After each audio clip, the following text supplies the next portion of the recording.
I'd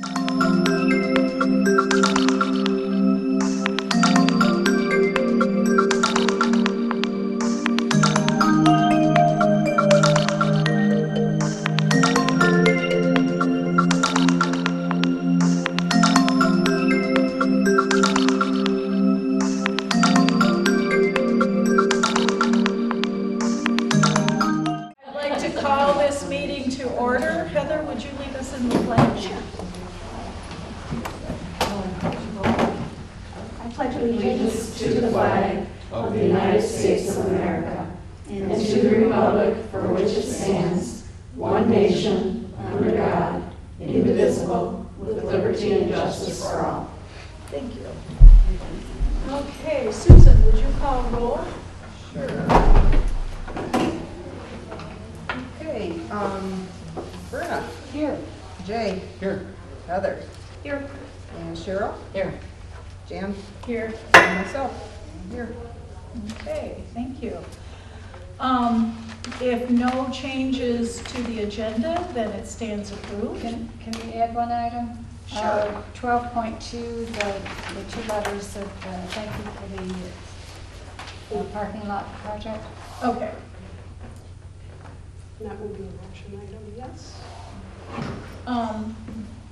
Do we need to vote on that? Yes, since we Okay. amended it. Okay. Okay. Anything else? So move to accept as amended. Second. All those in favor? Aye. Okay, opposed? All right, the agenda passes, the motion passes. Approval of the minutes, any additions to the minutes or corrections? If not, they stand approved. I had a change in under the student liaison, What page? page 4 at the very bottom. Okay, The second to the last sentence, the committee is discussing disbanding. I would change that to say the committee is discussing recommending to the board disbanding the committee, because the board has to make that decision.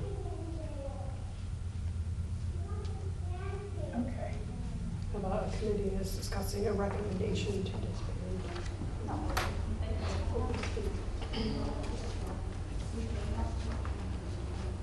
Okay, anything else? Okay. We have to approve that since we yeah. changed it. All those in favor? I don't have a motion. Oh, I make a motion to approve the minutes as amended. Second. thank you. All those in favor? Aye. Opposed? Okay, and that's approved then too. Call to audience. Hello. You guys have to stay for the whole meeting to get your points? We're going to be We're sorry. fast. We don't provide dinners. That's in 10 minutes, so.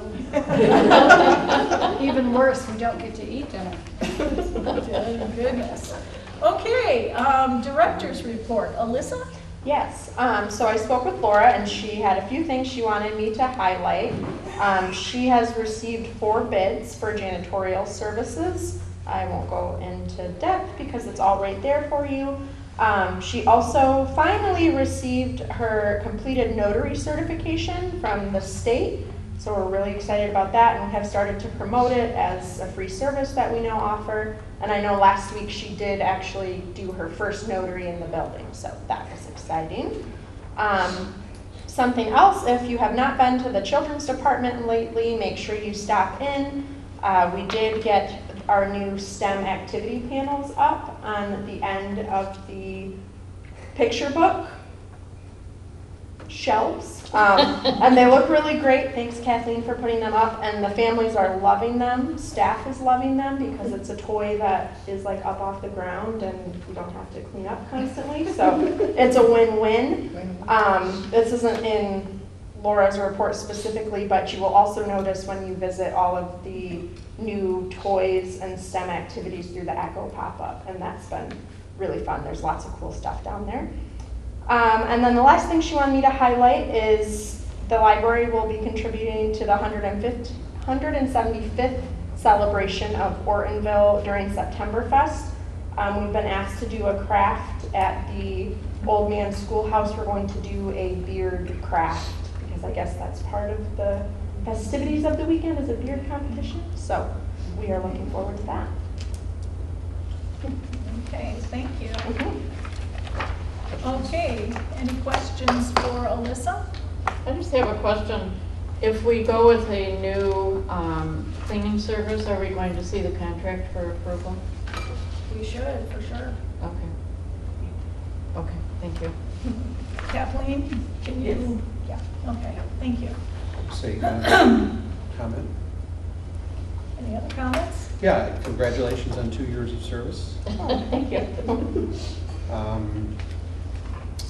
The RFP, so we're not planning to send a quote to our current supplier? I don't see them listed there.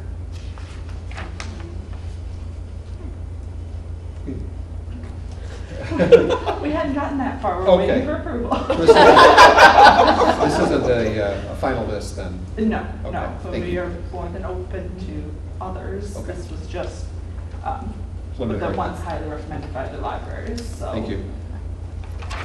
Thank you. Anyone else? Any comments for Alyssa? Okay, thank you. Okay, finances, Jay. Okay, I'll call your attention to page 8, the check register. You'll see some, I guess, unusually large expenditures this past month, all for good things. Near the top, we've got Allied Construction for $344,919 for parking lot. A little bit further down, Goyette Mechanical, we had the invoice we paid for the roof unit, number 5, that was replaced. We've got, near the bottom of the page, quarterly maintenance from Goyette Mechanical. We've got the engineer's bill for $5,370. And so anyway, I'll just authorized expenditures. Any questions on the check register? Is that the final invoice for Noah? Yes. Page 10, we have the balance sheet. Couple of corrections from last month to move some prepaid and accrued monies out of there that were accrued as of year end and were no longer to be reflected on the balance sheet. And then at the bottom where we have equity, we still are showing the committed fund balance of $400,000. As you know, we just paid those invoices this month, so there'll be an adjustment next month to bring that back to where it needs to be. Page 11, we've got the income statement. I just wanted to call your attention in the very middle of the page in group 7, interest on investments. Year to date, $33,819, completely way above what was forecasted in the budget, which is good news.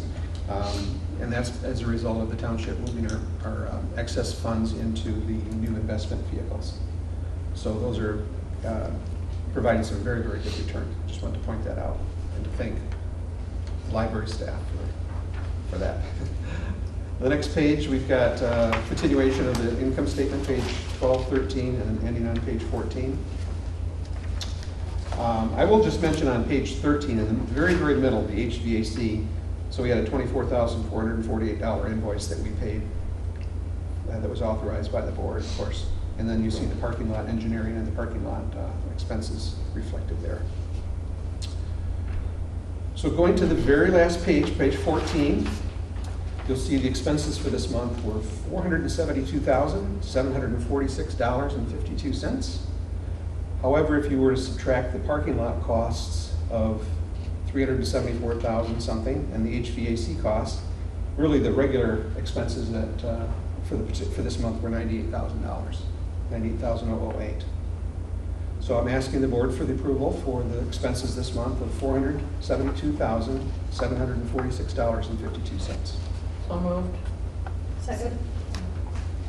Okay. Discussion, questions? Any questions? I have one question. I'm still taking a look at the attorney fees on page 12, middle of 12 there. Yes. We're at 80% now, Mhm. halfway through the year. I'm just kind of concerned that that's, Yeah, we definitely We had a need lot of to activity look this at year. that. If you look at that group in total professional services, it's about 75% spent. Right. So, I mean, what Laura has done last year is keep an eye on it and see, you know, if it needs an adjustment or not. But for the next year, 2024, that is one of the items that we're talking about bumping up. Okay. Any other questions? Cheryl? No? Susan? No questions. Zerna? Okay. And we have a motion And a second. and a second. So, Verna? Yes. Yes. Susan? Yes. Jay? Yes. Heather? Yes. And Cheryl? Yes. And Jan, yes. So, the Expenses. report expenses stand approved.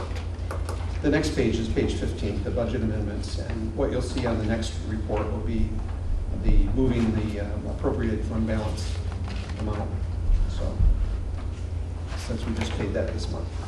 Okay, thank you. Okay, into committees. First one is the ad hoc trustee recruitment.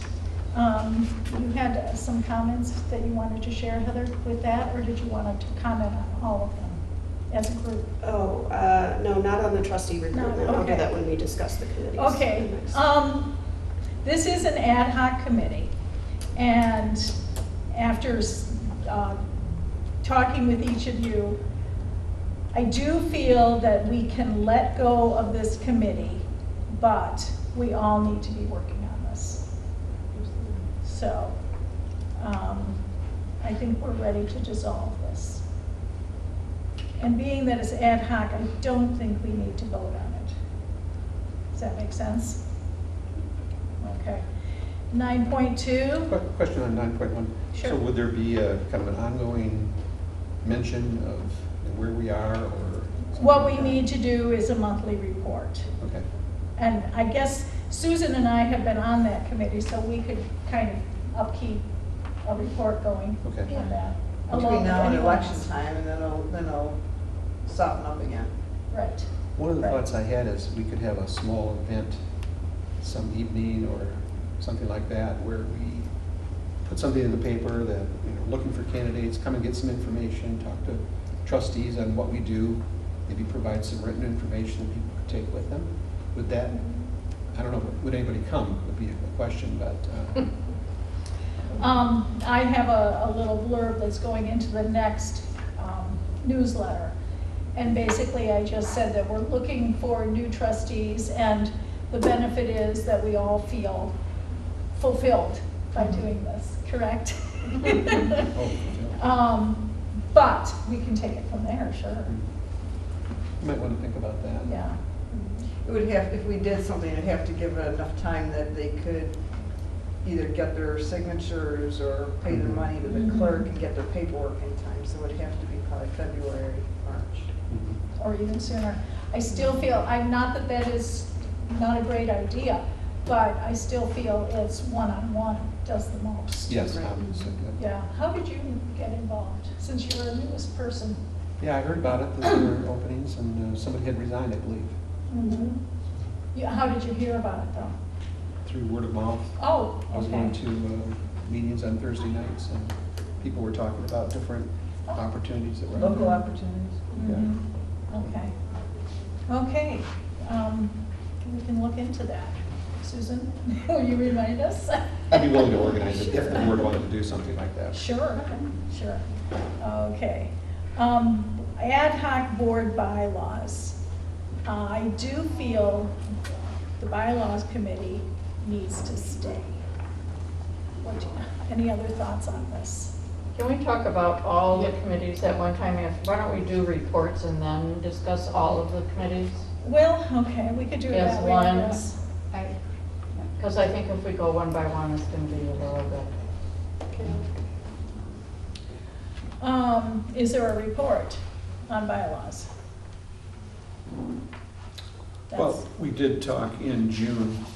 I brought forward and read this duties and responsibilities of a bylaws Mhm. committee, should we want to have a standing committee. And it was left up in the air because we're going to be talking about committees overall. Okay.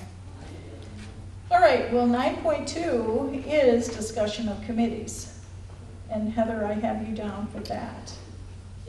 So Jan got a lot of feedback from everybody on the board, and she and I sat down and kind of looked at some of the feedback that we were getting. Of course, I had a chart because I'm a chart person.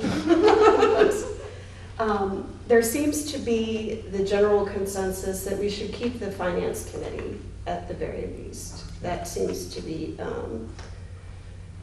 kind of a steady theme, you know, what everybody kind of thought.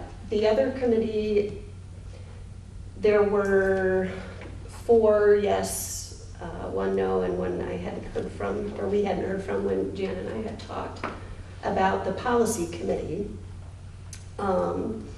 So that's one that we definitely need to think about. There were some really good thoughts on different things that we could do for some of the other committees. So the professional development committee, there were some comments of how do we train new trustees if we dissolve this committee? Like, these are things to think about. Do we set up mentors? Do we have them meet with the director and tour the facility directly? That was the reason that the professional development committee was put into place in the first place. So the Friends liaison, one of the comments that was suggested there is to rotate all of the trustees to go to the Friends of the Library. I don't think it's a good idea for all of us to go to all of the meetings, but one representative and then, you know, report, but doesn't necessarily have to be a committee. That was something that was discussed. The student liaison, of course, we've been talking about that one a lot back and forth. Do we let Tab kind of take over that and just, you know, work with staff to put that into play? Advocacy committee was kind of the same thing. Everybody sort of needs to take a role in that. I'm not really sure. You know, the hard thing is if you dissolve all of these committees, then who is responsible for making sure that these things happen and that we are staying up on all of those things? So those are some of the discussions that we had. The evaluations committee, again, this is something that still needs to happen. It doesn't necessarily need to be a committee per se, but it should be the job of somebody to organize that. One of the suggestions was to make that the job of the vice president. That could just be, you know, something that goes through there, or should the president appoint somebody to do that? That was another suggestion that was made. Trustee recruitment we've kind of already talked about, and there was some more feedback that we should maybe keep the bylaws review. One of the things in the trustee manual that it talks about is reviewing the bylaws whenever there is a new trustee. Anytime a new trustee comes on, you should be reviewing the bylaws. So maybe that's something that we want to consider as well. We could just do an ad hoc, you know, at that time when there's a new trustee, something like that. So that's some of the feedback that that we talked about and kind of hashed through. So there's a start. Okay. Next. Any other comments? Cheryl, did you want to talk? Never. Yes, I do have comments. I went out. I feel like we're dividing up all of these duties that we really shouldn't be doing anyway. There's a fine line between what the director does and what we do.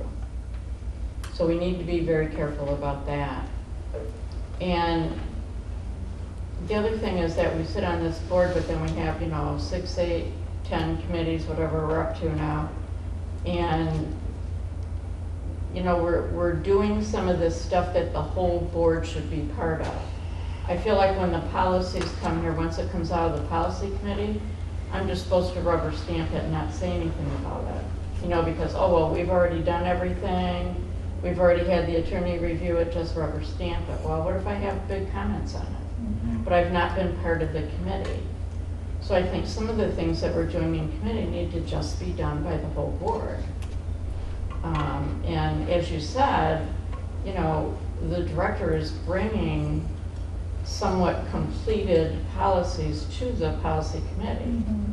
And then it can come to the board and, like we've always done, have it come to us in that format, and then we make our changes. And if it has to go to a second meeting, it does. But I don't think we want to start dividing what the board does into these little groups and the whole board not be part of it. Mhm. And I went out and looked at a lot of the libraries, and I looked at big libraries and not necessarily libraries in Michigan even. And most of them have about 3 committees. They all have finance. Most of them have, they either call it personnel or HR, and it has to do with personnel policies, evaluations, all of that are part of that committee. And then most of them have a buildings and equipment, F&F basically, type committee. And which was interesting when we were talking about the facilities and technology. A lot of what we were talking about in here, a lot of that's been discussed in the finance committee, and it really shouldn't just be finance. That's a good point. So it, when we're replacing computers, when we're doing this, when we're doing that, when we put all this equipment into the community room. You said F and F? Furniture and fixtures, sorry. Oh, okay, okay. Sorry. It's a accounting term, but yeah. Okay. So, I mean, that's what I found, and to me, I think that's plenty. Like we talk about advocacy, you're right, we should all be doing that. Mhm. And if we're interested in legislation, you can all go on the ALA and MLA websites, and all you have to do is sign up for their notices, and you get them automatically. When they're looking for votes, and there's any new legislation coming out, I don't know that a single person needs to be doing that. And I'm also not saying we don't ever have an ad hoc committee. Certainly we can when something comes up, but then you have it for a couple months and it's done. You don't just keep it sitting out here as a permanent committee. Mhm. So those are my comments. Okay. Heather, anything else you wanted to say? Not yet. Okay. Yeah. Jay? Yeah, I think a lot of these could be handled differently. Either keep them as an ad hoc committee with periodic reports as needed, if it's an ongoing function. If it's only once in a while, then I don't like the idea of having a committee for it. So there might be 3 to keep.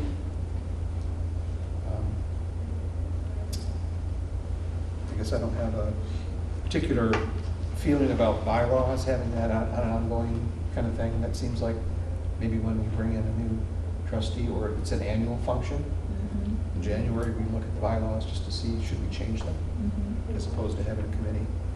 So maybe finance would be ongoing. I don't have an objection to policies, but I don't think we have that many that are in development or changing. So that could be handled, as a whole board function. And what Cheryl mentioned was the facilities kind of thing. Yeah, there's a lot of things handled in the finance committee that maybe should have broader board input. So I don't know what that committee would be called, but F and F. facilities. I like that. Or it's just discussed at first in the finance committee and then brought back for everyone to participate in. I hate to see only 2 or 3 people on a committee and the rest of the people not knowing what's going on. So I lean to fewer True. committees overall. True. Susan? I'm sorry, were you done? Okay.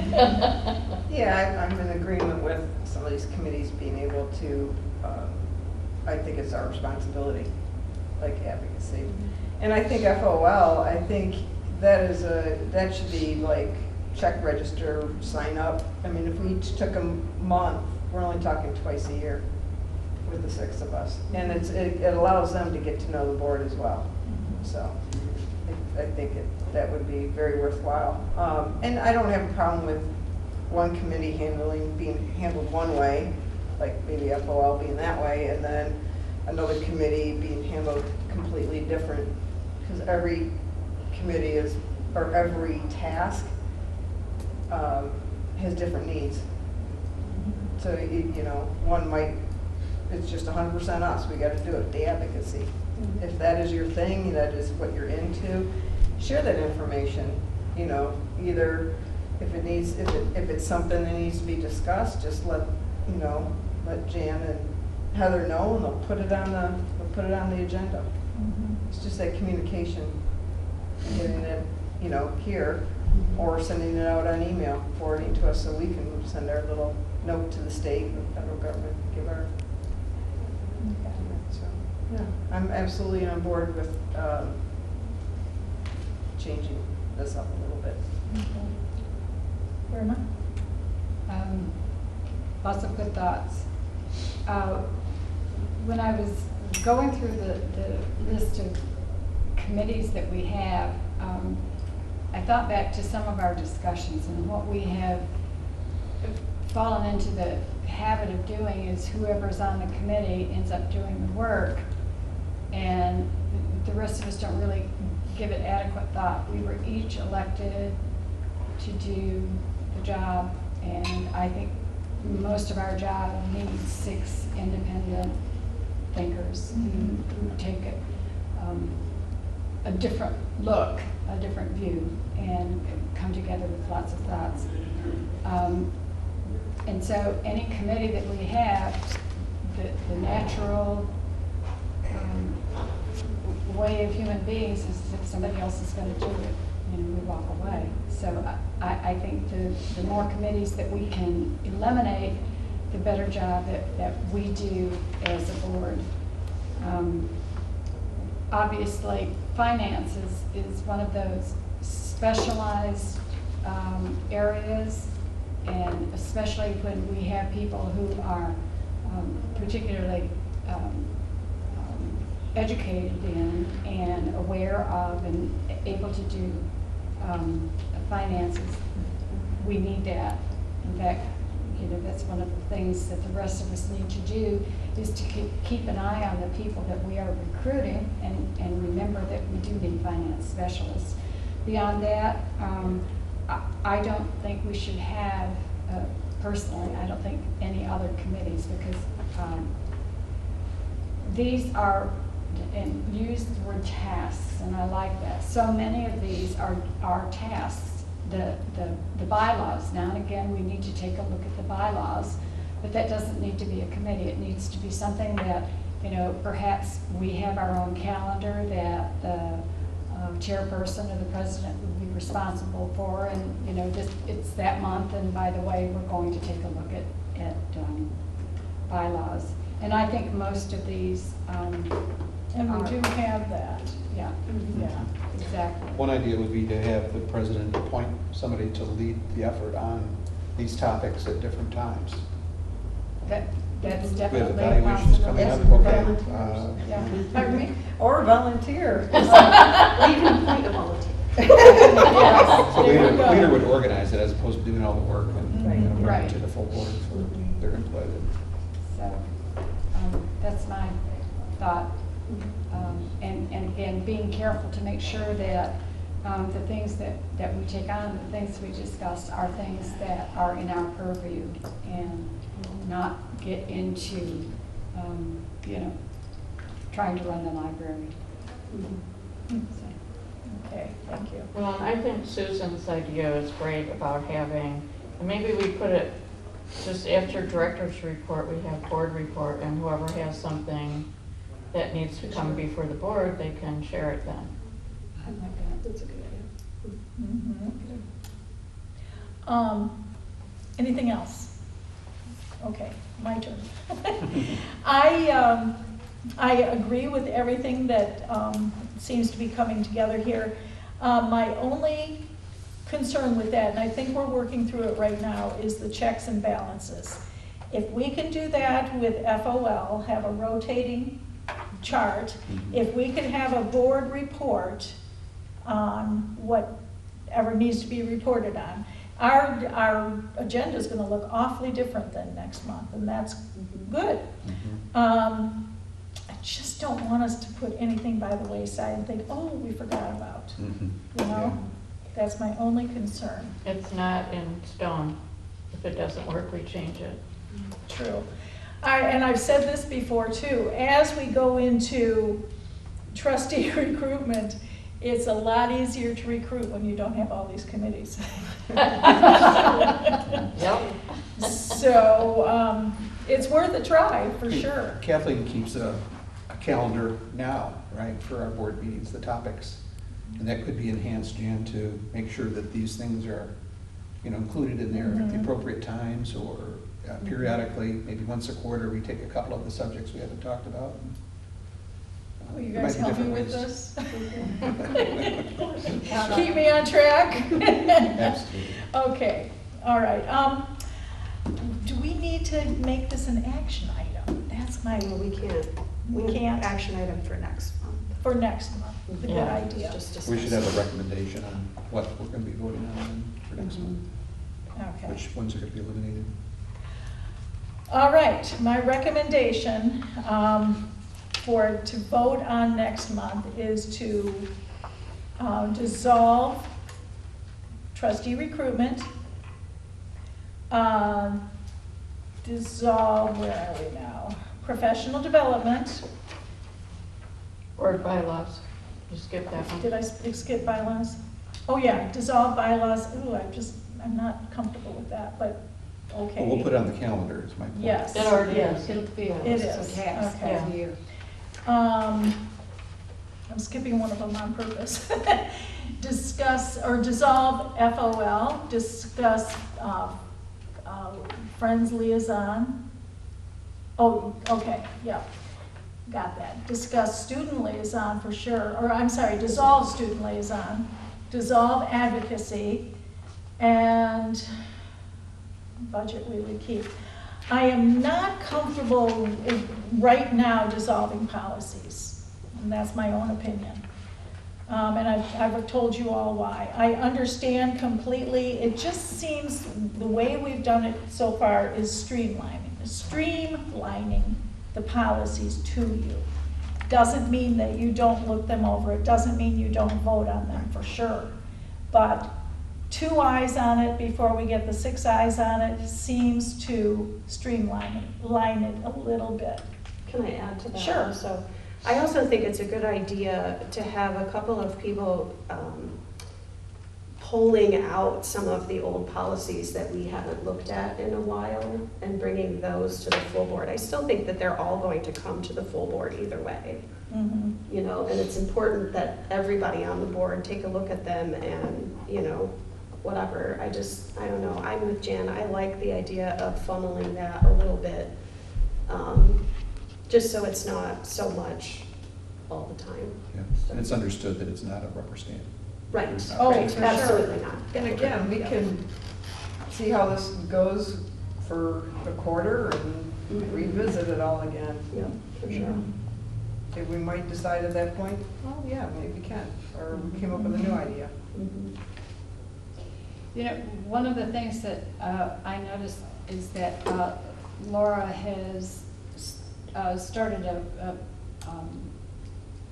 procedure of making all of the policies look the same and you know, format them so that they are the same. I think during that process, you know, as long as, you know, we keep looking at what's happening, and I think that's a good idea. But I think I would like to see us try this, you know, without having these committees. Because again, I think that we will individually give more effort if it's not a committee. Okay. Did you say anything about evaluations? Did I get that far? Probably not.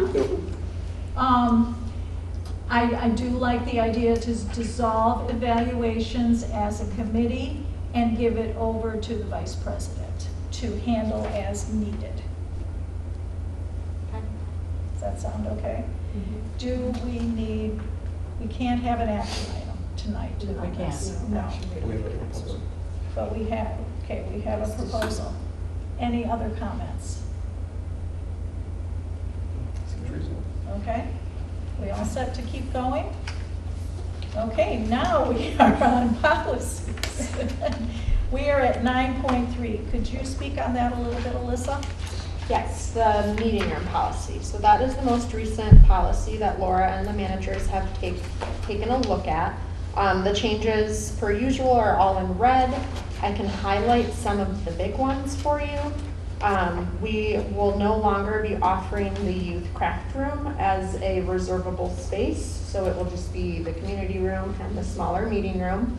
All reservations, instead of having the possibility of ending at 8 p.m. when we close, will have to end at 7:45. Of course, we are still going to have people in the building, you know, for those 15 minutes, but that's just kind of to allow staff to be able to say, oh, it's 7:45, like start to wrap up pretty much. There must be somebody 18 years or older present during the room reservation. So a group of 12-year-olds cannot reserve the meeting room and not have a guardian with them.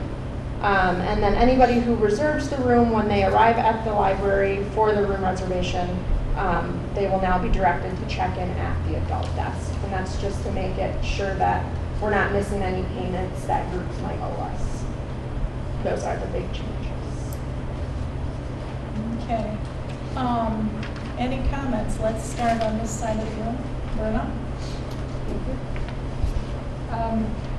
We just talked about getting rid of policies, so maybe, you know, one of the things we want to think about if we want to make this a policy or a procedure. But having said that, I have a number of comments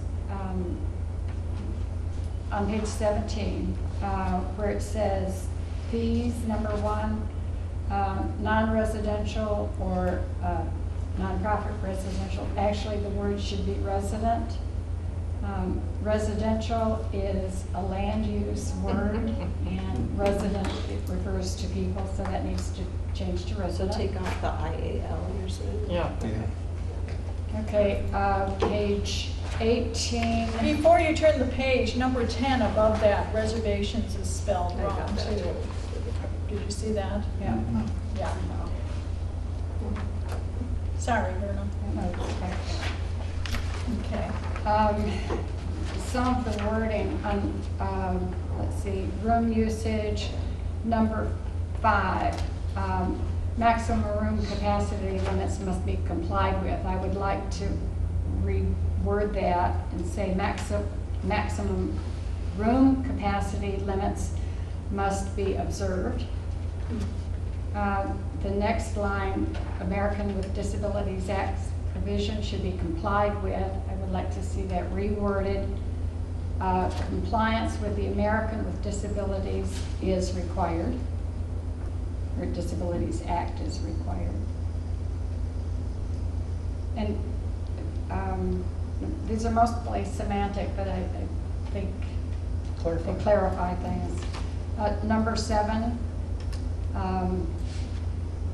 I would like to change it to rooms must be vacated promptly at the end of the reserved time, comma, and then go to which must be at least 15 minutes before library closing.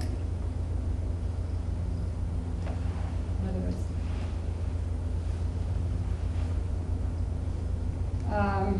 number 10, take out the word as.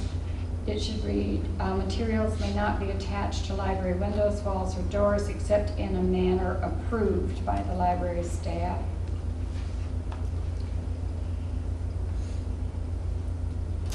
And then I have a question on number 11. Minors under the age of 18 must be supervised and adult while using the room. And I understand the idea of that. I don't know that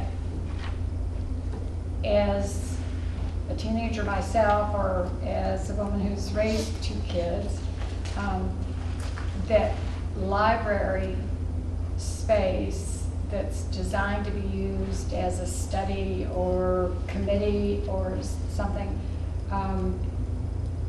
needs to be restricted to people at 18. I think high schoolers need to be able to study together, you know. So you want to change the age there? Is that what you're thinking? Absolutely, I want to change the age, and I'm not sure.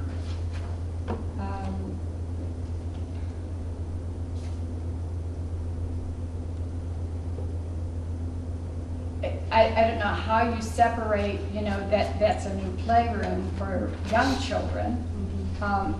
But any group of young people who need a meeting place, I think should be able to use this. I think we have enough staff here that if people are in that room, you know, they're going to hear if things get out of control, they're going to walk past if they're, you know, teenagers, Right. just to.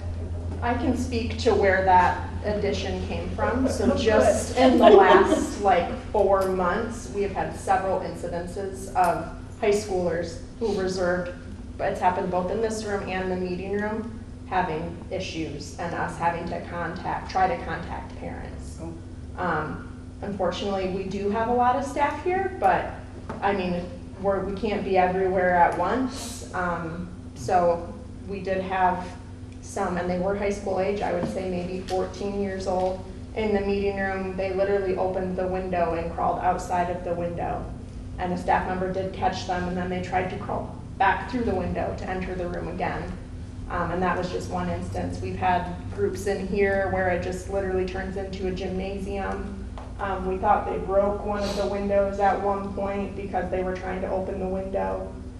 So that's where that new addition came to.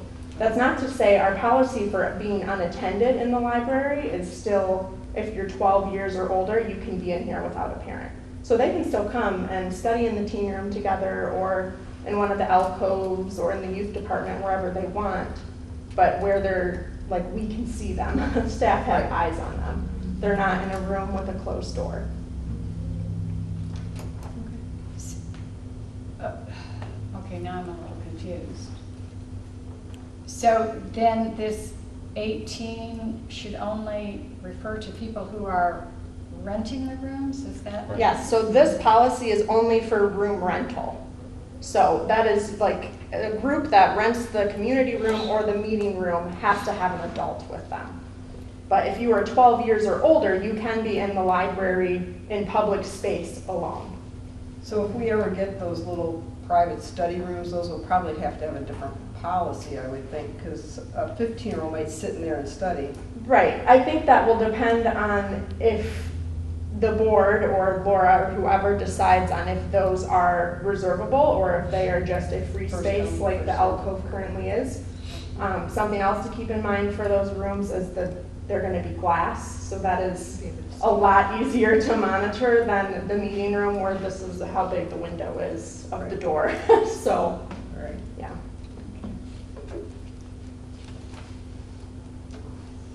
Okay, so we're going to think about that one, give it some thought, yes. I just know the 18, there was definite reason to make it 18, so. That was why Laura Yeah. brought this policy to. And I only have one more thing, and then I'll get somebody else's turn. Admissions and sales. This does not address, what about the people who come in and make a presentation, and we do allow them to sell the books that they're talking about, or whatever issue. So I don't know how we want to fix that, but we need to put some wording in there so that we can allow people who, you know, have a specialty come and make a presentation, can't sell their books or whatever. Well, we did add unless approved. Yeah, I think that was the discussion Laura and I had about that, the unless approved by the library So director there's kind the of approval. covered that. So, okay.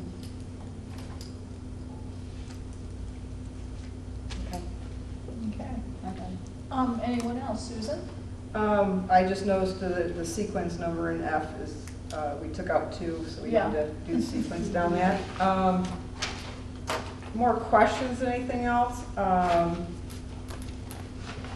know with the new notary, is it a possibility that a non-resident, are we not allowing non-residents to, I don't know why somebody would come to Brandon to Well, get a notary. we're but- still on the meeting. Just Oh, okay, right I thought we now. were going through it. No, we Okay. haven't gotten to notary All yet. right, that's it then. Okay, Jay, anything on Yeah, on meeting page room? 19 under liability, is there like an agreement that someone signs when they, or is it on the website when they reserve the room that they are agreeing to this? Are they going to be aware of this, in other words, when they're reserving a room?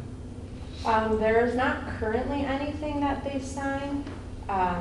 Shauna, was this the discussion of us adding a checkbox saying that they had viewed the policy?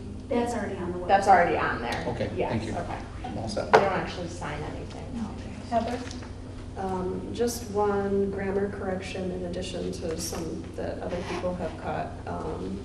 At the top of page 19, that should be merchandising and fundraising activities permitted. Our library, oh, never mind. I was thinking, never mind. I got it. Yeah, it's a little tricky. I had to read it out loud. Yeah, just had a couple of It's those okay. too. Yep, I got it. Cheryl? I have a few questions. My first question is why, what kind of use have we had of the youth room and why have we decided not to allow that to be rented?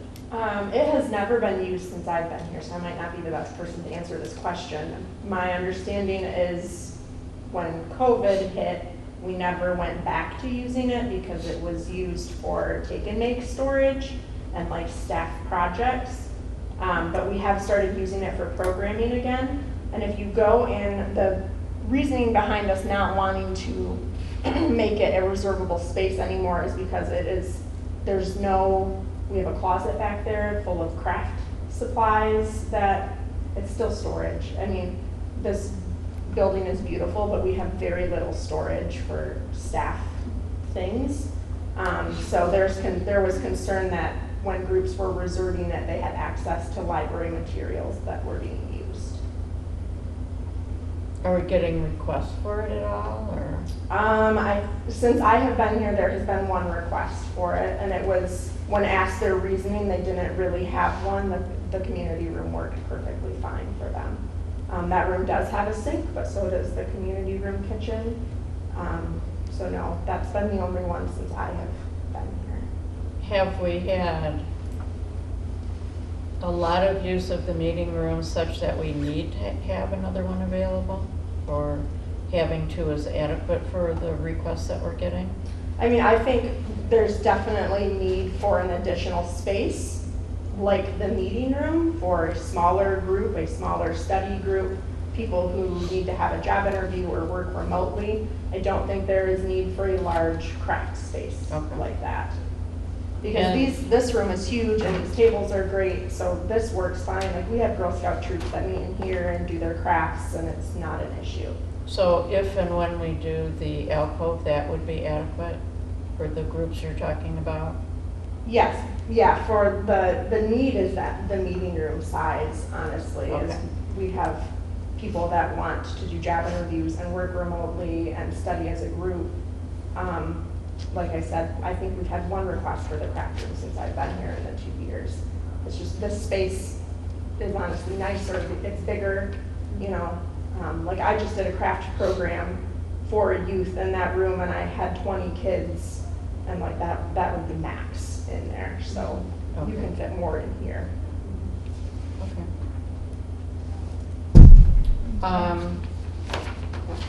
Under C, number 1, What page? 16, the first one, where it says reservations. Got it? Mhm. Oh, all right. An online application must be filed to reserve the use of any room. That sounds like they can reserve any room in the library. And you took out meeting room, so I'm not sure how to Or we could say the use of these rooms, something that identifies what rooms we're talking about. I like these rooms. Okay. These. I was just thinking a room. You don't think that would be either? Available rooms. Available. I don't care, as long as we identify it somehow. It just sounds like, you want a room? Tell us which one you want to rent.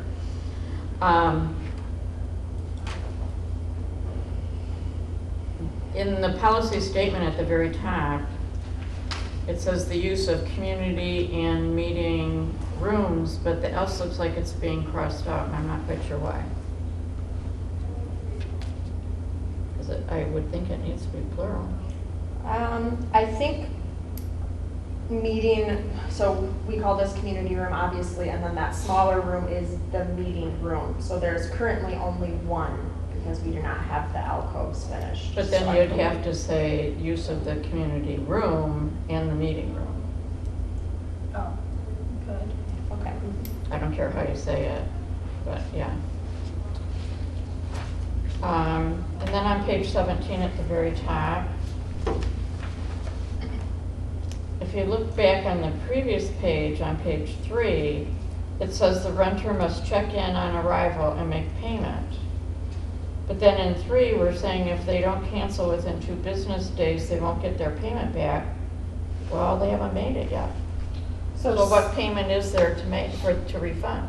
Because some people do make their payment instantly, like when they reserve or they send us a check ahead of time. But you can also pay like the day of when you come before you take possession of the room. So if you have sent us a check ahead of time and you follow the rule by canceling at least 2 business days in advance, that's when we would refund you your amount.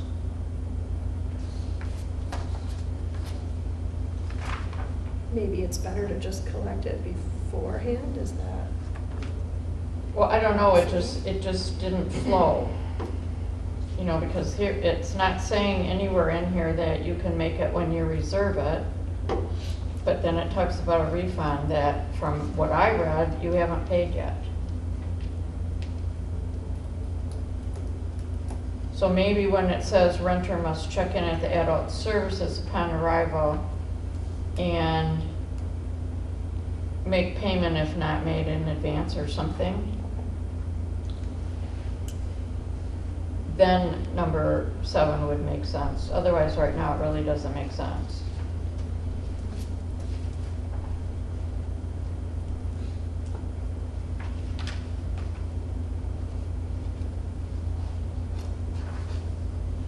Do you think it would make sense to add like a whole new number and like specifically about payments? We Just could do that. stating that Maybe payments so. must be made, can be made in advance and must be made before you take possession of the room. Yeah, A whole new section. that would be fine. Yeah, like in, yes, Mhm. a 3.1. Okay. Anything else, Cheryl? Yes, Okay. don't rush me. On 17, again in the middle where it says fees, the first sentence says each separate room reservation requires payment of a flat fee, and yet you have a chart there saying that if you're a resident, there is no charge. So is there a flat fee or isn't there? Not if you are a resident. Then that doesn't make sense. So you could say may require payment of a fee?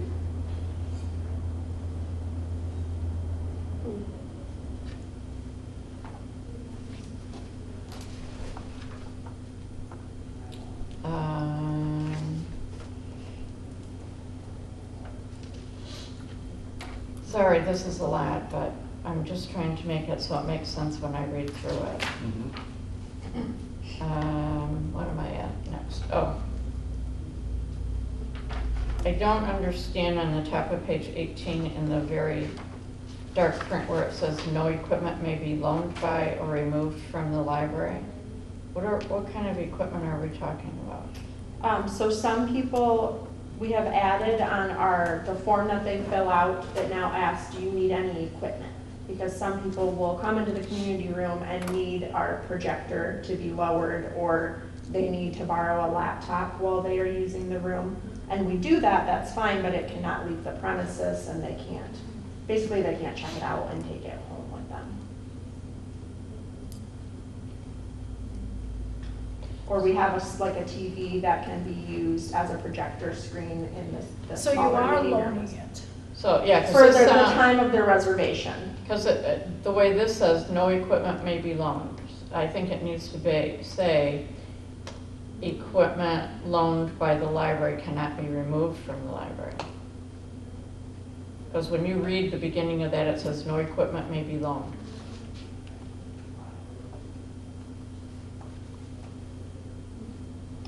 I guess, yeah, I get what you're saying. Loaning to me though, sounds like it's going on their library account, and that's not the case. It's just they use it while they're in the room. So yes, I think the wording needs to be changed. Maybe loan needs to not be used at all. What if you say equipment may be used in the During, library, yeah. but not During library hours. removed? But it has to be equipment provided by the library. Just say equipment provided by the library cannot be removed from the library or something like that.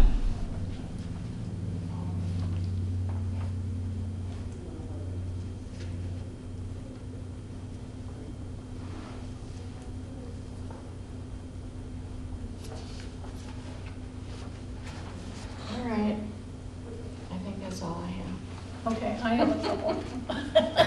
Right where we were under that bold point on 18, and then it says room usage. The following rules govern use of all library meeting rooms, not usage of all. Use of all library. Does that make more sense? Yeah. Yes.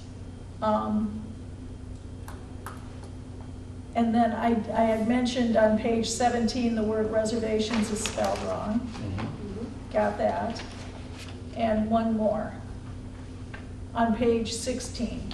Under reservations, number 2, the renter will also be responsible for ensuring that all rules, I don't think rules there needs a capital letter. Just, I agree. It's because the original was a title. yeah, exactly. But it's not now. I think that is all I had. Okay. Anything else? This is an action item, so we need a motion. Did everyone get a chance? Yes. You don't think- Okay, sorry. I move that we adopt the room rental policy with modifications discussed. Second. All those in favor? Aye. Opposed? Okay, motion passes. 9.3.2, notary policy J. You're up for that. Well done, no changes.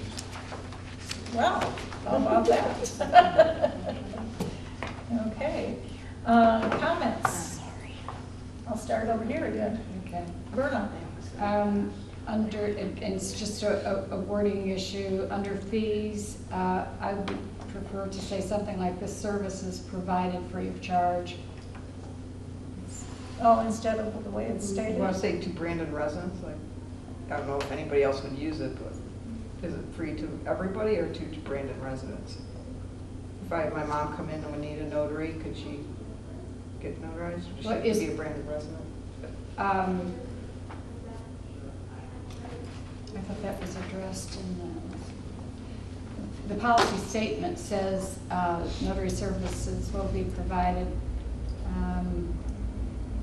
We should say who it's being provided to. Yeah. It's free to Brandon residents, but again, will she not notarize a non-resident? If somebody's visiting? You're right, it needs to be. I just don't, it's not clear to me if she's going to provide that service or not. I am not 100% sure, and I wasn't there when she did it this week, so I don't know if that was a question she asked the patron that came in. Did we talk about that, Jean? I feel like we talked about that. I feel like we when did talked too. with Laura about it. Yeah. And she said she didn't feel comfortable charging for it, you know, whoever came in could have that service. I feel like that was, I don't want to speak for her, but I feel like Maybe that we just was get the clarification decision. if it's probably not gonna happen, but if on the rarity somebody was visiting a resident and decide they need a notary. Well, Groveland's right across the street, so. Well, you can go to the clerk's office too, but, you know, I believe it's just flat out free I believe so for too. all. yeah. Correct. I Yeah. think she had not intended to Yeah. charge anyone for that. So- Okay, anything else, Verna? Yes, number 5, again, it's just a matter of wording. The notaries retain the right to refer patrons elsewhere if they doubt the validity of the documents. And then I would like to say at that point, or identity. They're being asked to notarize, and then that would eliminate everything after asked to notarize that, so we'd eliminate or are uncomfortable with the person or person signing the documents. That statement's a little awkward and we could be accused of discrimination. Yeah, what do you think, something Jay? like that. You could say notaries retain the right to decline notarizing documents for any reason. Yeah, List just all leave it at possible that. reasons, yeah. I like that better. This did come direct from the attorney, just, you know. But there could be other circumstances, to your point, that Yeah, aren't listed yeah, here. for sure. If Laura's not comfortable for whatever reason, she ought to be able to say, you can go down to a bank and get this done, maybe. So the notaries retain the right to refuse notary services for any reason? Period. Yeah, how did you say that, Jay? Is that what That's you what I said? said. Okay. Does somebody have that written down? So how is that different from refer the patrons elsewhere? I understand it's a little stronger, but the results are the same, and I think refer them elsewhere is, Well, and I don't think that should be our responsibility where to refer them, just say that we can't do it. Yeah. okay. Because if the documents don't look legitimate, or the person doesn't have their ID or whatever, nobody's gonna notarize it, Oh, right, even if they're referred. okay. Point taken. I agree. Okay, anything else? That's it? Okay, Susan? Oh, I'm good. Jay? Heather? Nothing? Cheryl? Okay, I'm fine with it. Okay, can we entertain a motion? Move to approve a notary service policy as amended. I'll second. I would like to add, maybe we should make sure that that change is okay from the attorney. I don't know why it wouldn't be, but For Subject to attorney since, approval. since they, Subject to yeah, approval. subject to approval, since they are the ones that wrote it in the first place. Okay. Noted. Okay. All those in favor? Aye. Opposed? Okay. Notary policy passes. Who seconded the amended motion? I think Heather did with her change. Oh, no, I didn't. Oh, So she made the amended motion. I made the motion. Oh, all right. Oh, we have to second the amended motion. Sorry, I thought it was seconded. I'll second the Thank amended you. motion. Cheryl seconded it. Okay. Okay. Technology equipment use policy. We have Shauna. What? Ooh, she's a coming up. I'm not playing a game, I promise. Support packet. I just didn't know I was speaking to you. I'm sorry, I thought you did. No, that's okay. Did you want to, or? I'm not slated to speak tonight. So, when we first got the hotspots established, we were like, all right, this is something new. We didn't know if it was gonna be a hot commodity or not. And it turns out in the summertime, it's a hot commodity. So, one of the things we did is we looked at a whole bunch of different libraries and saw what checkout periods they had, and it seems that there's a big consensus around other libraries doing about like a 10-day or 14-day checkout period. So in order to keep the hotspots being able to go out on a continual basis, on a quicker basis perhaps, we are looking to make that checkout period shorter. And the interesting part is we have a lot of usage during the summer, but we don't get as much usage during the winter, fall, and spring. So we're not necessarily interested in purchasing more, especially since this is a very expensive utility for us to be paying on a monthly basis. So right now we have it budgeted and we are happy with getting 10.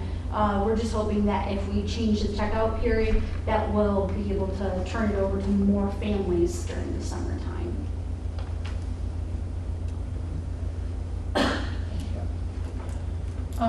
Comments? Cheryl? On the whole policy or just on that? Either way. Okay. I found that we talk about take-home equipment, we talk about in-library equipment, and then not until we get to the second page, almost towards the end, that we actually define in-library equipment. It says right there, then it says devices used only in the building. I think that should be defined somewhere early on. And we never do define take-home equipment. And I don't know if they're different equipment or whatever. But we need to define what they are if that's what we're talking about, doing them, handling them differently. So what if we add under the policy statement, just definitions, and we would say, take home equipment? Well, even that, or the first time we talk about it, like under B, where it says use, where it says take hold equipment, we could put in parentheses how we define that. Is it specific type of equipment? I don't know how it's defined. How do we decide I that? remember we discussed this in terms of keeping it open so that we're not pigeonholing ourselves and we don't have to keep bringing this back to be like, oh, hey, we got these new laptops to add. Oh, we got these new mice to add.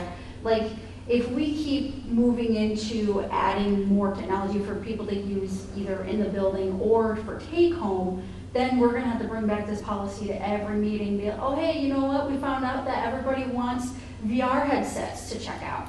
Okay, well, now we need to add VR headsets to this policy, and we had to wait a whole nother month to begin service on that type of product.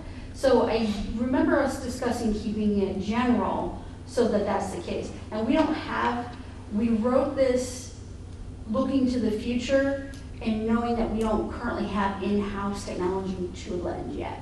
Because we did start with that Chromebook, and the Chromebook unfortunately got damaged in a take-home process, and we have not looked into funding into another program like that necessarily right now. So maybe in this very first part, when we first say take-home equipment or in-library equipment, we put in parentheses, like what we say over here under B, in-library equipment, devices used only, available for use only in the building. And then under take-home equipment, we could say devices available for, I don't know, I would say checkout, but you're checking both of them out. For use outside the building. Yeah, something, Devices yeah. for use outside. And then we can take the definition off on B on page 23.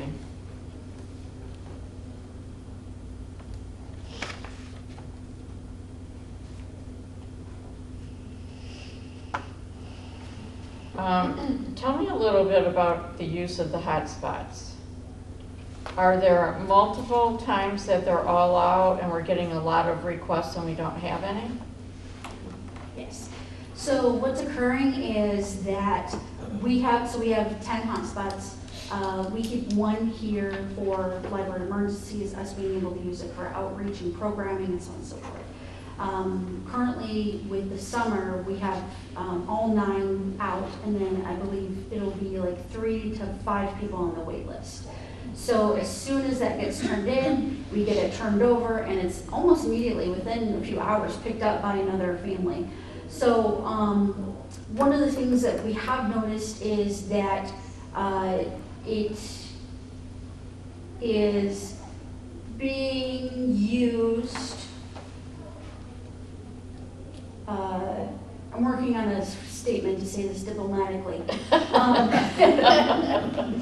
It's being used by a few families as perhaps their own internet provider at home, and not giving enough usage to other individuals in the community as well.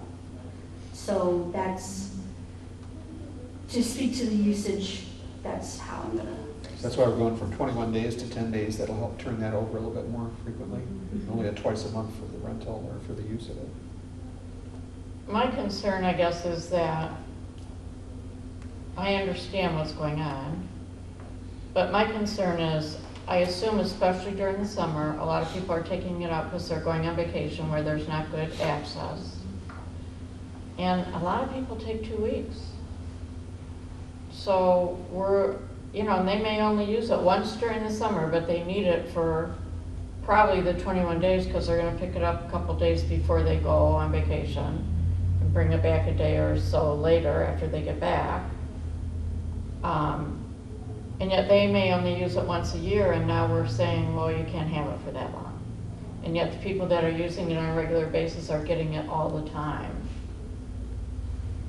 That's a valid statement. I think maybe we might think about, and we're obviously not gonna put it in this policy, but I'd like to still keep it at 21 days and then think about how do we maybe restrict the use? You can only take it out for once every so many months or something, I don't know. So we discussed that option, and it would technically be a logistical nightmare, for lack of a better. Okay. So it would be very hard for us to maintain a system in that manner of like, there's no way I can have the library system say, okay, you can only have this item once a quarter or once a month. Like, well, that doesn't make sense, but you know what I mean? Yeah. So there are specific restrictions that we can do the amount of days out, but we can't restrict it beyond that. I mean, yeah. So these particular families that say are using it more often, then do they get on the wait list as soon as while they have it out, can they get on a wait list? Maybe we restrict that you can't get on the wait list while you have one out. Problem is, one person from the household will have it out, the other card holder from the household will have it on hold. So when the device is returned, person number 2 is already in line waiting for the next available hotspot. Can we do it by address and not individual, By household? by household address? We already limit 1 hotspot per household. We had a conversation whether or not we could restrict or penalize individual card holders from accessing resources simply because someone else in their household had checked it out previously. So that was a concern that we talked about.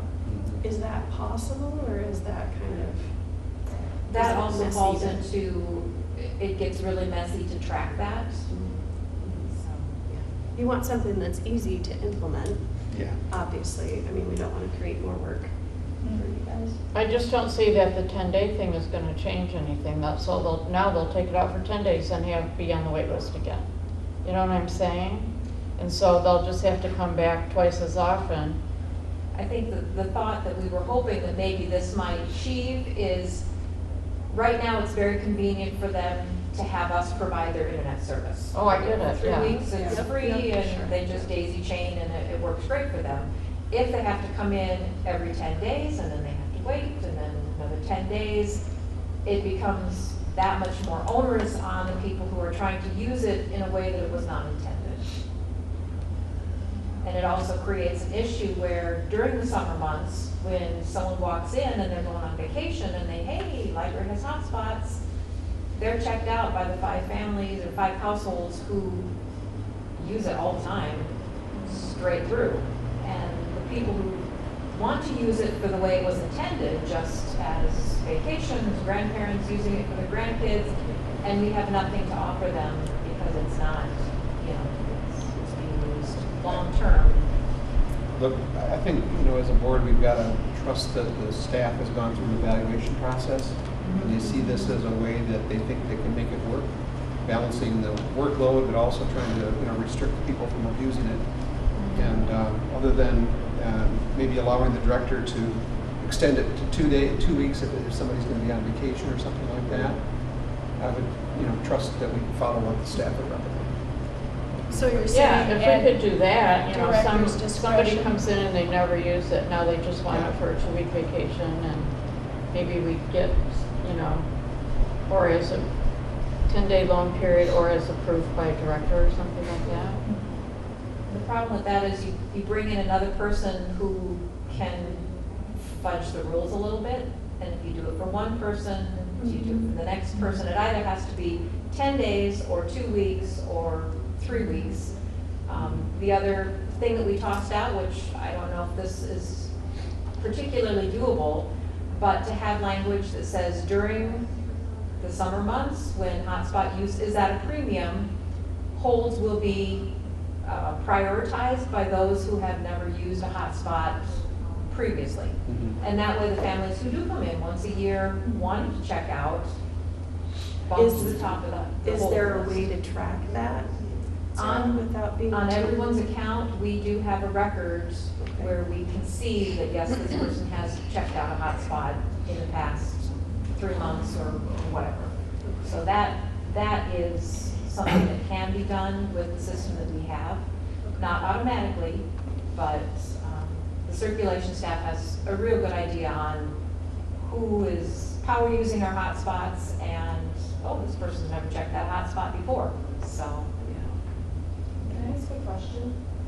Have you guys ever considered doing something like an express item? So something that can't be reserved, but is more first come, first served. So in that sense, if I say I'm going on a vacation, I will only be gone 5 days.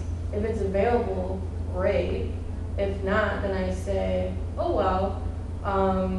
But that way, some people can have it for a vacation, some people can put it on other people, and I'm not saying all, half of them go express, maybe 2 or 3 of them, because having express items would then mean they're just first come, first serve, and that's really how a lot of things should, I shouldn't say a lot of things, that's how some things should be in a library, and that when you have hot items, like express items give you something for a shortened amount of time, as opposed to a full 21 days or anything like that, and you just get it very shortly, or very short, but you can just walk up and ask for it. I only suggest that because at my previous job, that's how they did it, and a lot of people tend to like express items because, like I said, there's a very popular James Patterson book, and the wait list is 30 people long, but some people are speed readers, like they'll read a book in a day or 2. That's my point with the hotspots, is that some people will only need it for 2 or 3 days, and they know that, and then that's that. So that's just a question. So, Express item. what you're suggesting, and you can tell me if I've got this right, maybe we keep some of the hotspots here for people to just check out. They come into the library and they just check it out for that 21-day period, but it has to be, is that what you're kind of saying? And then some of them you can reserve ahead of time. Yeah, because when I think of express items, I think of them as like, they're shortened, you get them right away, it's first come, first serve. And you typically wouldn't have them and I don't know if we're choosing on the 10 days, 14 days, or 21 days with this new policy, whatever it ends up being. There's some that are the full length that you can reserve reserve ahead of time, whatever. But then there are the express items, you just walk up and get it for whatever day, or however many days that whoever's on the policy or the board would come up with. So, I think that I would kind of like to suggest that we take in some of these accounts and push this one too. I was just going to say, it sounds to me like this We need to think about it a little policy more. needs to be not tabled and worked on a little more. What do you think? Till we can problem solve a little bit. Can I get some clarifications, because this might have to be part of the tabling? Sure.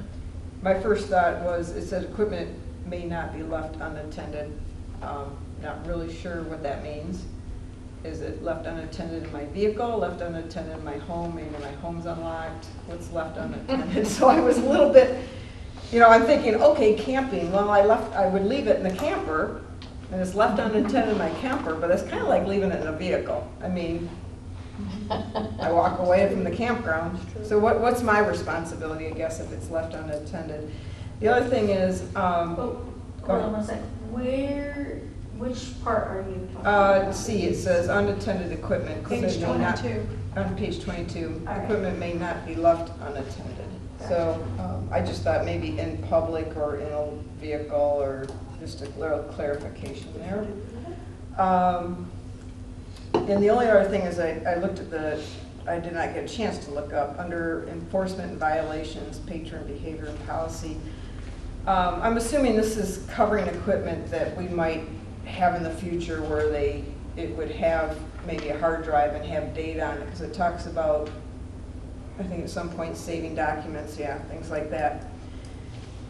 Under this law enforcement, is it covered that if for some reason we get something back and there was material on there that is obviously of great safety, public safety concern, or illegal, that we feel we need to turn it over to the police, whatever the case may be? Is that where it's covered in, that we have the right to turn all material over to the police if it's left on the? I believe so. I'm not sure why page 3 is not in the packet, but on page 3 there's a huge legal disclaimer. Oh, we don't have a page on this? Yeah, I noticed it says policy? page 2 of 3. Oh, Okay. Where Well, as long as it's- we're covered, Yeah, it's the page that patrons sign, agreeing that they know that, hey, we're gonna contact law enforcement and get our stuff back, and so on and so forth. So I have to double check if your particular thing is on there, since it's not in. yeah, it's just the intellectual data that you return back to us. If it's illegal, or they talk about harming somebody, we need to take that responsibility. Can I ask a question? So the page 3 that is not included, is that something that we need to see in order to approve this? And my second question is this something that you need to have done tonight, or can we get the rest of this and have further discussion? So there are no changes to the document that people sign that has all the legalese on it, basically. So, no. And then for the second part, do you know how many people we have on hold for? I think there are 4 right 4 people on hold. So, now, 2 of which are power users. So, in summer, so next month will be kind of the end of summer, because all the kids will be going back to schools in September. So, Not going to relieve anything for you, okay. I don't think so. so it's best, excuse me, it's best to table this, correct? Okay. My understanding was that you really needed this shortened period tonight to get you through the summer, is that we were hoping a shortened period would help alleviate the current? the current situation that we're experiencing with users using it as long-term internet providers. Right. But if we need to table it and just let the summer chips fall where they are, that's, we'll make do. But we don't necessarily will be able to provide the service to patrons. As many. Right. Could we entertain the thought of doing the short period and then revisiting this next month? And then then if we could have somebody tell us, oh, this works spectacular, or this didn't work at all by shortening up to 10 days, then we'll have a trial period? I mean, is that possible on a policy? Yeah, how do we do that? Oh, it's very simple. Okay. Make a motion that we approve the technology equipment policy as written to be effective until next month's meeting. Well, there you go. All right. We made a couple changes, so you have to say as amended, Oh, as written. because we added those definitions. Yeah. Okay. Do we have a second? I'll second it. Okay. Well, there you go. All those in favor? Aye. Opposed? And can I ask for something too, Sarah? Could you write up something about this idea about restricting, how you would do that? And how we could put it in the policy? Put it in the policy? Yeah. Okay. That would be helpful. Thank you. I think that might be some kind of an answer to what you're trying to do. Or if you come up with something better between now and the next meeting. And maybe this works really well. We don't And it know. might, okay. Okay, there you go. So it's approved for a month. Okay. 9 Wait, point. hold on, what happens after the month? Well, it's going to be brought back to us. Next month, it'll be So So set we on have to our make a Yes. agenda. different Yes. decision next month, Yes. potentially. Okay, Okay. thank you. 9.4, professional development. I'm sticking with the agenda as it is. This committee will be dissolved, but do we have a report? No. Okay, no report. Okay, Friends. Will be dissolved, but we have a report. Just briefly, at the last Friends meeting, there was no update on the financials because the finance person did not make it to the meeting. But as of the last, the June meeting, FOL has $15,801 roughly available. They did come up with a whole list of items that are volunteer options for the FOL, and the discussion was primarily around the different options, for the FOL people. Jenny has lined up people to take books to the prison, to sell children's books at children's programs, that kind of thing. In addition to that, Alan has resigned as the internet salesman, and they had turned it over to someone who supposedly does the selling of the books, and it was going to work a lot better. At the meeting, they really discussed the fact that they didn't think they were getting nearly what they should have out of that particular program. I think they're going to continue it for another month.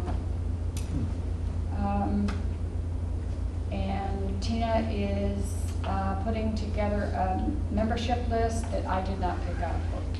Anyway, those are the highlights. Okay, thank you. Any questions for Verna? Okay, by next month, I will come up with a sign-up sheet. Okay. But we still have to vote to decide, don't we? Yeah, you're right, we do. Who is, that'd be you next month, Susan, are you okay with that? Still going next month? Before our meeting? I think I was supposed to Oh, do yeah, it you too. were. Yeah, I was supposed to do it next month. Oh, great, okay. You're fine with that? We flip-flop because of fair. Okay, thank you. Okay, as I mentioned earlier, student liaison, I do have a little paragraph going in the next newsletter, one last push, and we will dissolve that committee. Advocacy, that committee will be dissolved, but is there a report tonight? Nothing other than what you've been sent in the interim. Okay. All right, finance. Okay. The Finance Committee did not meet this month, however, we've got an update for you on a number of things. First thing is the budget on page 24 of your package. There's certain information that's still unavailable to finalize this, such as the capital replacement plan, which is in progress right now. And we'll need those things to be able to recommend a fund balance and a full budget here in the next month. If you look at page 24 on line 32, shows the expected revenues for 2024 as $1,363,629. And of course, our expenditures on page 28 are the same amount. To compare it to last year, or to current year, 2023, 2023 was $1,678,000, which was higher because it included our capital expenditures for the parking lot. So if you remove that, you want to compare one year to the next, this next year, 2024, will only be $62,000 higher. So if you exclude the capital expenses that we had. If you look at 2022, our total expenditures were $1.1 million, so it's up substantially from 2022. After the committee's meeting in June, the director and her team found an additional $15,000 in savings that was moved into the contingency account, which is on line 137. So that's on page, page 27, the very last item there. It currently shows 144, and that's probably going to come over 150 after some changes are made in the budget. So next month we'll have a lot more information for you, hopefully to get this finalized, and we also have that special meeting before our 5 o'clock meeting on the tax. Right, okay. Also in the package on page 32 is the external auditor bid package. Alyssa, did you or Kathleen want to say anything about that? I didn't really have any comments other than the Finance Committee was given an opportunity to provide feedback on this draft, and a number of the things were incorporated, some things were not incorporated at Laura's discretion. Didn't know if you wanted to say anything about that before we open it up for any questions or comments that people have. I don't have anything. Kathleen, anything? Okay. Jen, I would ask if anybody has any Okay. changes or recommendations for the bid. Okay, I'll start on this side, Cheryl. I just had a question on a couple things. On page 33, under E2, it says the audit methodology concerning financial statement preparation. I'm not quite sure we should have that in there. We should be preparing our own financial statement, our year-end financial statement, and then they audit. Could we add the word assistance after that? Well, because that was the issue with not having material weaknesses, that you can prepare your own year-end financial statement. So would it be more like an evaluation of our financial statement? We want to know their methodology on how they are. That could be, yes, that could be a Financial good statement word, as evaluation. evaluation as opposed to Good preparation. one, Kathleen. Thank you.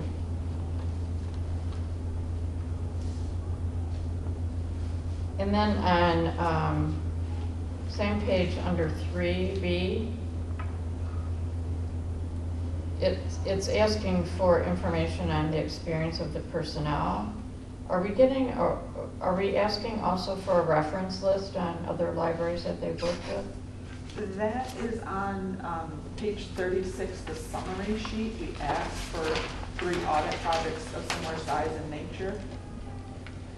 So we're not asking necessarily for an entire letter. We want the contact information of who they've worked with so we can talk to them. All right, that's fine. And then on page 34, under section 6D, or no, 6C, we list all the following elements, and I know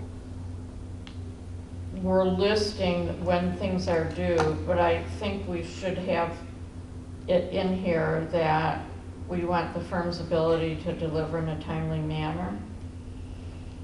We could just write it in there. Or C2 could be modified, the firm's ability to provide the services requested in our time frame. Okay, that would be fine too.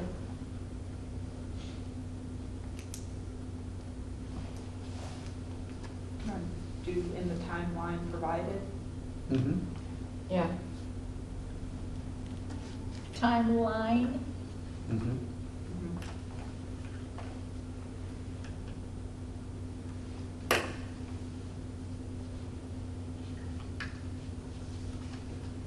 And then on page 35, 2B, if we're following how we're writing these sentences, 2B should say, provide 10 copies of all required reports to the library director. And just cross out, will be furnished.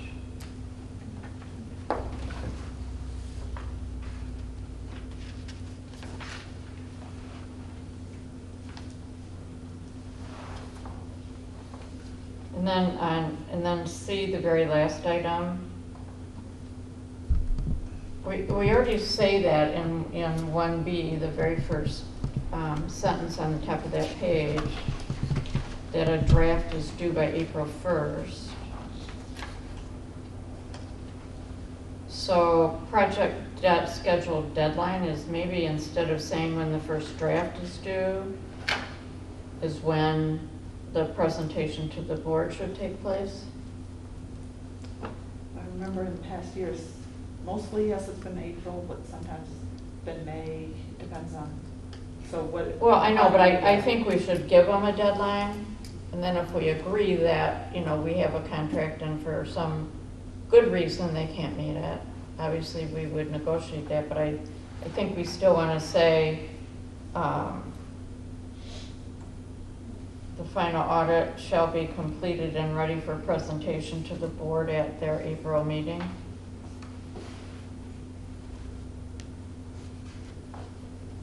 So we would keep the language about the first draft in 90 days and then have. No, we the can final? take that sentence out because we already say that at the top of page 35.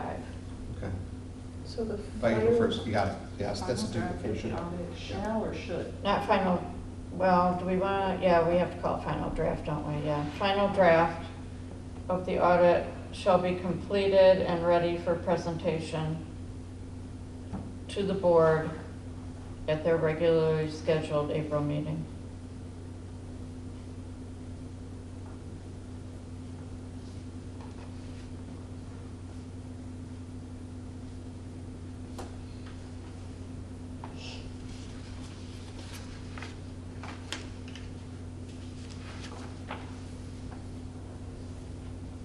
Okay, I'm done, Jan. pardon me? I'm done. Are you done? Heather, anything? I had a couple of questions on the budget. We can go back to that for just a Sure. second. I noticed on line 52, 53, a drop in the hardware and an increase in the software. Can you just kind of talk about, I'm just curious what that, because hardware, we're talking computers and all that kind of stuff, and we were talking earlier tonight about, replacing some of the computers, that kind of thing. I know the software is, getting more and more expensive too, but that was one of the questions that I had, and maybe we need to discuss that in the finance committee, I'm not sure, but that was just a question that I had. Yeah, I don't recall a reason for that. Okay. Well, these are just, like I say, questions that I had, and, bear with me, I don't have as much financial experience as some of you guys do. Also, line 59. So if we're looking at changing the delivery from 3 times a week to 2 times a week, has anybody done an analysis as far as how that affects the cost? Do we know what the differences there are? We do now, we Okay. didn't at time of printing. Okay, okay. Um, Okay. We kind of, it's not worth it. Okay, all right, then it's not that big of a deal. Right, Sarah, that's what we decided, that Okay. bad part was we couldn't even pick the days, so we could end up with delivery on Tuesday and Wednesday, and that's it. Okay. So, Okay. that's not worth the cost. All right, so still kind of looking at that. Yeah.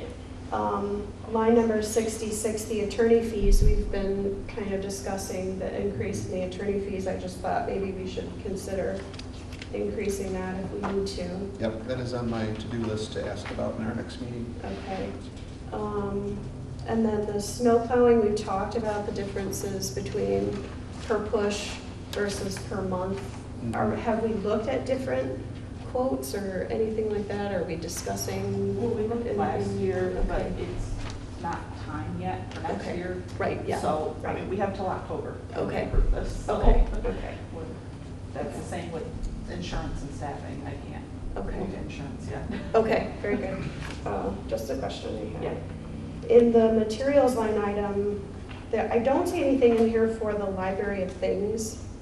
I know that the Friends are providing some of that, but is that a discussion that we need to have about adding that into Is, the budget? as far as I'm aware, I'm not on that committee, but it's still gonna be Friends. Okay, so that's not that- something we're considering that we need to put into our budget at all? Okay. Okay, Jay? Good. You're good. Susan? I am good. And Verna? You're okay? So are we prepared to make a motion on this as amended or? Oh, we're not. The RFP, RFP. Yes. I think so. I think we are. I Okay, move to accept the RFP as amended for I'll audit second. services. and Jay seconded. All those in favor? Aye. Opposed? Okay, motion passes. Okay, thank you. Evaluations, Heather? Okay, so the evaluations, I think we're ready to go with those, right? So we can get those out to you this week. I would like to get them back within a week or so that I'll have time to analyze the results. And then I should be able to have the results for the next meeting. But they're beautiful. Shauna did a fantastic job, as always. Okay, any questions? Heather? Okay. No unfinished business or communication, no communication, unfinished.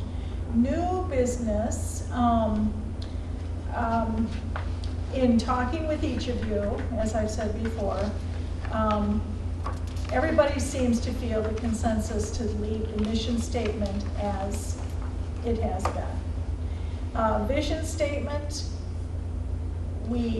I know several of you have some ideas on that, so we are open for discussion on the vision statement. Cheryl, would you like to begin?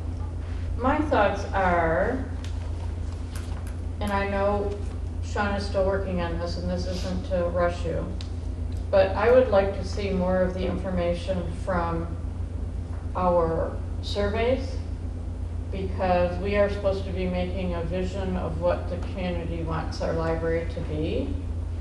And hopefully the survey will give us some more information for that. Okay. That's my only comment. So I think we should wait till we Okay. get more survey results. Heather? I agree. Okay. Makes sense. Jay? My thoughts exactly. Great. Okay, Susan? Agreement. Okay. Perfect. Okay, how's that sound, Shauna? All right. So we are going to, at this point, we can entertain a motion to, for the mission statement, but then we will table the vision statement.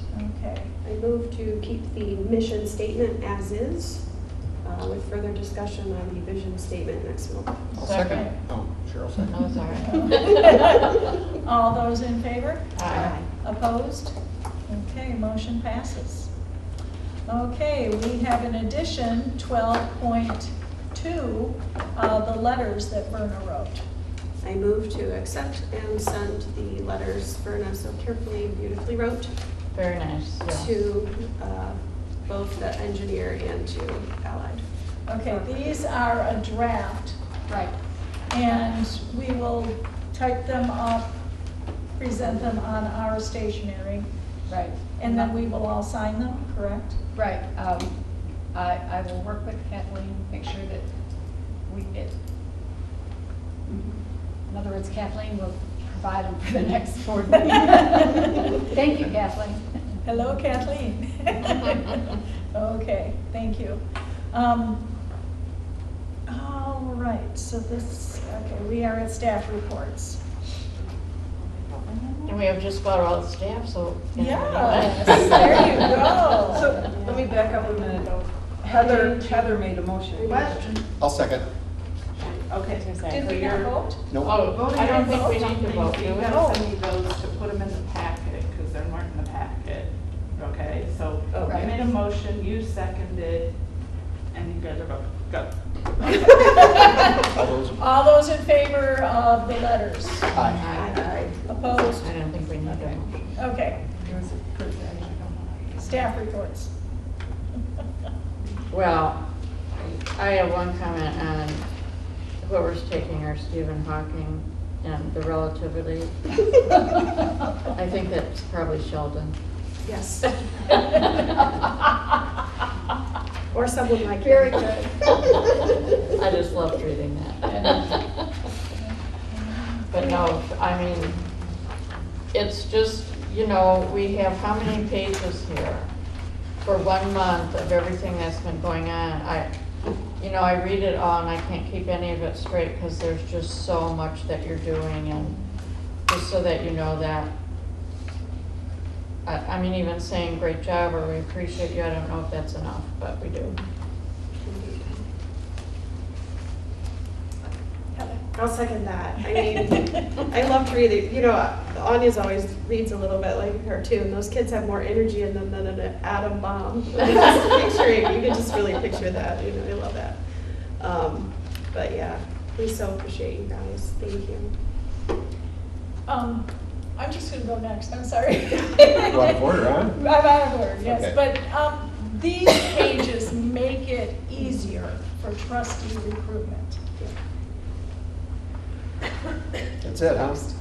Or I'm gonna cry. I didn't know that Sarah was such a great gardener, but it looks wonderful out there. Thank you so much. Alyssa, the Bob Seeger story obviously went over very well, and I think the emphasis too on the team programs is really important. I'm glad to see teens participate in the programs here. I'm looking forward to Carol Egbo coming in to talk about the harvest of ice. She is an incredible. She's our historian for the Oakland County, so it's quite an honor to have her here. I hope we really talk up that she's going to be here and that people understand what the kind of value that she adds. I was reading Shauna's note about turning down the presentation topic for the poster session. I feel exactly the same way, that if you can't do it right, why do it at all? My wife had situations like that where she was asked to do posters on medical studies that were, worth more than a couple of words on a sheet of paper. So totally understand that.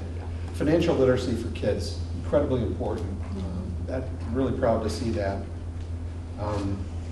The bats, rising population in the building. Hope we get that taken care of. That could be kind of scary for everybody. Anya's talking about the teen display. Again, a focus on teens is really important. Danielle's report is incredible. Fran's report's incredible. The attendance of the Dallas story, 42 people calling in for that. I'm just on and on and on. Just really, really good stuff. The Gwen Robert Memorial, not just having something in the library, but it's a nice plaque. It is really nice to honor her memory as well. So the new newsletter, I got that in my email, looked really good. And the last thing I wanted to say is that talked about the best book club meeting that we've had yet. And this is from Rebecca's report. Yeah, congratulations on that. That's terrific. So anyway, a lot of really good things. Can't highlight everything, but those are the things that really jumped out at me. We just come to the book club because Shauna cooks for us. Oh, I am there. That's great. You said food? What? Okay. don't have to cook. Yeah, it was a novelty. Well, it's just dessert, so.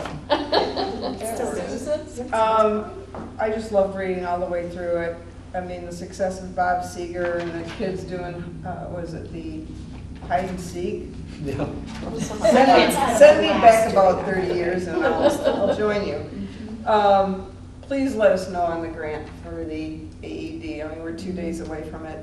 If we could shoot us out an email if we're blessed enough for that, that would be great. That kind of goes right to my personal passion of having emergency access for people.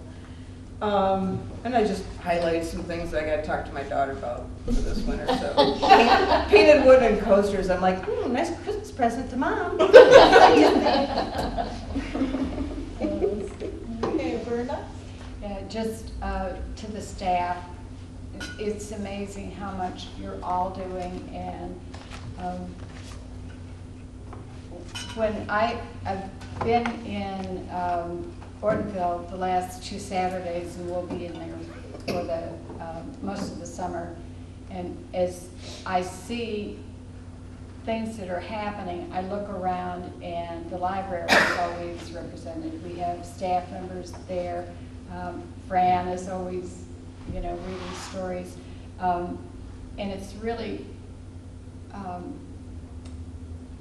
amazing to me how much you have made this library a part of this community. And I want to thank you all for that every day. Thank you. Thank you so much. Okay. I know. Okay, library statistics. Any comments? I've got one. I noticed in the middle of the page there, under programs for the adult attendance, we've already in 2023 reached the level of the entire year for 2022, both the adult attendance and then total attendance. So pretty incredible. Yeah. Especially with the parking lot and all that other stuff. Yeah, and last year was a full year too. It wasn't an COVID impacted kind of year, so great progress. Anything else, anybody? Okay. Calendar review. Next month, we approve the millage. We also have to start thinking about the director evaluation that comes in, we'll start working on it in October, correct? And then the board evaluation, you will be getting this coming week, correct? Okay, anything else? Just a reminder that for the August meeting that we do come in earlier, right? 4:45, so we will not be doing trustee manual. Right. We will do this. Is there anything we need to prepare for that meeting on the village? No. No. Okay, it'll be presented to us. Public comment.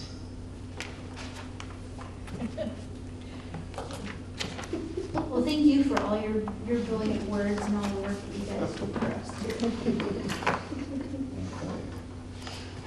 Thank you. Okay, on hold job descriptions, and since Laura isn't here, I'm just gonna make a comment. She said we have been patient with her on this, but she said, I'm so glad that I put them on hold because I get it now. I get it so much more than I did, a year ago. So she says, I'm really ready to tackle those now. So we'll hold her to it. Study room doors on hold. Items for next agenda, the board evaluation results. Anything else? The policy, the tech policy. Okay, and the policy. And the vision statement and bylaws regarding the committees. Will we be ready by next month for the vision statement, do you think? Well, I Okay. think we should at least have discussion. Okay. Yes. What was the last thing you said, Cheryl? Committees and bylaws, because there will be bylaw changes. Okay. Anything else? Should we have a budget update? Fund balance discussion? Sure? You want to do it? Sure. Okay. Okay. Okay, and it is 6:54 and we are adjourned. Thank you. Thank you